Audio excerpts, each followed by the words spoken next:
जय हिंद, नमस्कार, स्वागत है आप सभी का। देखिएगा यूपीएसआई का नोटिफिकेशन आ ही चुका है। आपको ग्रुप में कल जैसे ही नोटिफिकेशन आया था मैंने जानकारी प्रोवाइड करा दी थी। और उसके अलावा बाकी अब मैं फॉर्म भरना आपको पता ही कि स्टार्ट हो ही चुके हैं। तो लेकिन उसमें दिक्कत ये आ रही है कि ओबीसी, एससी, एसटी, ईडब्ल्यूएस ये सब सर्टिफिकेट कब के होने चाहिए आय जाति निवास को लेकर के। तो मैं आपको पूरे डाउट आपके क्लियर कर देता हूँ।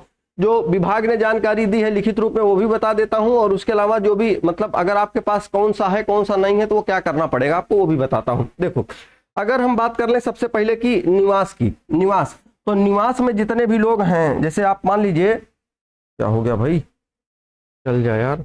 निवास, देखिएगा निवास का सिस्टम ये है कि अगर आपके पास चाहे निवास आज का हो, चाहे 6 महीने पहले का हो, चाहे 6 साल पहले का हो, वो चल जाएगा, उसमें दिक्कत नहीं है। बशर्ते वो साफ साफ पढ़ने में आना चाहिए। आपने बनवा रखा था 4-6 साल पहले और वही काम करेगा, उसकी कोई पर्टिकुलर डेट नहीं दी गई कि इस तारीख से इस तारीख के बीच का होना चाहिए निवास। और निवास सबका होना चाहिए, इसमें नहीं है कि ना ओबीसी, ना ईडब्ल्यूएस, ना एससी, ना एसटी, ठीक है, वो सबका काम करेगा और किसी भी तारीख का हो चल जाएगा। दूसरी चीज, अब बात करते हैं आय केवल और केवल ईडब्ल्यूएस वालों को बनवानी है। अच्छा, ईडब्ल्यूएस वालों को आय बनवानी नहीं है। वो जब आप ईडब्ल्यूएस बनवाने जाएंगे तो ईडब्ल्यूएस के पहले आय प्रमाण पत्र बनता है, उसके बाद वो ईडब्ल्यूएस बनता है।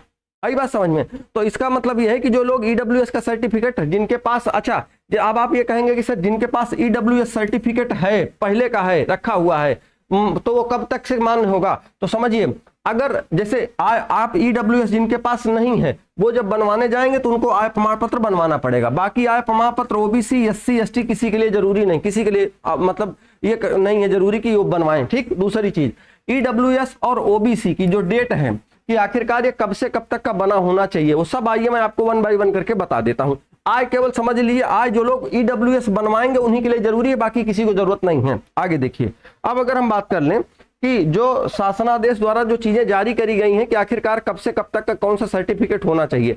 देखिएगा, अनुसूचित जाति का प्रमाण पत्र, देखिए इधर ये लिखा हुआ है कि प्रमाण पत्र सक्षम अधिकारी के द्वारा निर्गत किया गया हो, परंतु आवेदक के द्वारा परीक्षा हेतु निर्धारित आवेदन पत्र जमा करने की अंतिम तिथि तक निर्गत होना चाहिए। निर्गत का मतलब होना है बना होना चाहिए, निर्गत का मतलब निकला होना चाहिए, यानी जहां से भी आपने बनवाया हो वहां से वो चीज निकल के आ जानी चाहिए। ऐसा नहीं कि आपने अप्लाई कर दिया है और उसके बाद वो बन रहा है, तब तक नहीं, तब तक बन जाना चाहिए। और इन्होंने ये जो डेट ये दी रखी है, इन्होंने कहा है कि किस तिथि से, तो कोई पर्टिकुलर कोई डेट नहीं बताए हैं कि ये तारीख आपकी होनी चाहिए, ये इन्होंने नहीं बताया। बशर्ते एक चीज, क्या हो गया भाई, चल तो जा, हाँ, ये नहीं बताया है कि तारीख कौन सी होनी चाहिए। चाहे आज बना हो, चाहे 4 महीने, 6 महीने, 8 महीने पहले का भी बना होगा, 2 साल 4 साल पहले का भी बना होगा, तो ये अनुसूचित जाति का प्रमाण पत्र चल जाएगा। लेकिन ये बात ध्यान रहे, अगर आपके पास नहीं है तो आप 11/9/2025 तक, यानी कि जिस तारीख तक फॉर्म भरे जाएंगे उसके पहले आप बनवा लीजिए, उसके बाद फॉर्म भरिएगा। ठीक है। उसके बाद अगला देखिएगा, अनुसूचित जनजाति का प्रमाण पत्र,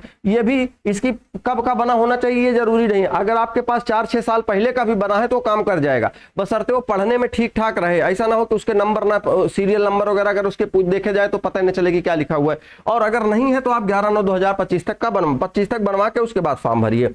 आगे अगर देखा जाए, अगला है अन्य पिछड़ा वर्ग। अन्य पिछड़ा वर्ग की डेट बता दी गई है कि किस तारीख से होनी चाहिए, और अन्य पिछड़ा वर्ग और ईडब्ल्यूएस दोनों के लिए बता दिया गया है कि 1/4/2025 यानी कि इसी साल 1 अप्रैल 2025 से लेकर के 11/9/2025 के बीच का होना चाहिए। बीच का मतलब इतने तारीख तक होना चाहिए। वो 11/9/2025 इसलिए लिखा गया क्योंकि उस तारीख तक फॉर्म भरे जाएंगे, तो इस तारीख तक के होने चाहिए। अगर नहीं है आपके पास, अगर मान लीजिए आप 1 साल पहले का बनवाए तो नहीं चलेगा। अगर इसी साल अप्रैल महीने में बनवाए हैं आपने, मई जून जुलाई में बनवाया है, तब काम कर जाएगा। अगर आपके पास नहीं है तो फिर आप फिर उसको क्या करिए कि भी फॉर्म मत भरिए, पहले वो सर्टिफिकेट बनवा लीजिए, उसके बाद फॉर्म भरिए। ठीक है। अच्छा, उसके बाद आगे देखा जाए, आगे अगर देखें तो राज्य के लिए कर्मचारी, अच्छा ये जो निर्गत होना, ये सब चीजें इसलिए लिखी गई हैं क्योंकि इस तारीख से बीच का होना चाहिए। ठीक है ना, वो सारी चीजें इसमें लिखी गई हैं।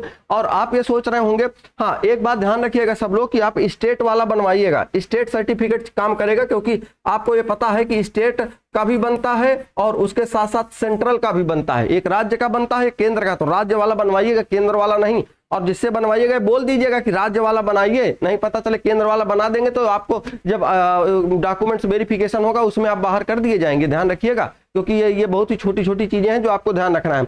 बाकी और इसके अलावा जैसे इसमें बहुत जगहों पे ये लिखा आपको देखेंगे कि के अनुरूप होना चाहिए, जैसे इसमें लिखा गया है कि दिनांक 14 मार्च 2019 के अनुरूप होना चाहिए। मतलब यह है कि जैसे एक प्रोफार्मा नहीं होता कि इस तरीके से होना चाहिए कि पहले नाम होना चाहिए आपके जिले का, कौन बना रहा है, अधिकारी कौन है, मतलब डीएम है, एसडीएम है ना, या तहसीलदार है, जो है वो सब एक प्रारूप, तो वो जो बनाएंगे वो उसी प्रारूप में बनाते हैं, वो आपका काम नहीं, वो दिक्कत नहीं है, बस वो प्रमाणित होना चाहिए और बाकायदा बना होना चाहिए। ठीक है। अच्छा, और इसके अलावा कोई दिक्कत हो, कोई डाउट हो, मुझे लगा तो इसलिए मैंने ये वीडियो बना दिया। बाकी ठीक है, अगर फॉर्म आपके पास ये सर्टिफिकेट है तो बनवा, नहीं है तो बनवा लीजिए, है तो फिर आप फॉर्म भरना शुरू कर दीजिए, क्योंकि हो सकता है बहुत सारे लोग अभी ये सर्टिफिकेट बनवाएंगे, बाद में पेपर मतलब फॉर्म भरेंगे तो हो सकता है साइट वाइट बिजी चले। इससे अच्छा है कि जिन लोगों के पास हो भरना शुरू कर दें। ठीक है। चलिए, और कोई मन में डाउट हो तो आप हमको कमेंट करके पूछ लीजिएगा, वो हम बता देंगे। ठीक है, ओके।